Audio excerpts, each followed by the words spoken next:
Oui, bonjour à tous. Je voudrais moi aussi souligner l'engagement de Nantes sur le sujet de l'égalité femmes-hommes et nous féliciter des résultats qui viennent d'être présentés. Ils témoignent de la prise en compte de longue date de ces sujets dans les politiques publiques qui sont portées par la collectivité. Cette année, et Aïcha l'a rappelé, nous avons obtenu le label Égalité et nous portons collectivement l'ambition de faire de Nantes la première ville non sexiste de France.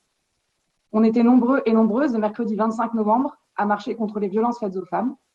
Mais l'an dernier, ce sont encore 12 000 femmes qui ont été victimes de violences à Nantes. Et on vient de le rappeler, depuis sa création, c'est 25 femmes par semaine qui ont franchi les portes de Citadelle pour la première fois. Les chiffres ne trompent pas et l'actualité nous le rappelle souvent. Le chemin est encore long pour les droits des femmes. Cependant, nous savons aussi que le territoire nantais regorge d'initiatives et d'énergie pour lutter pour l'égalité.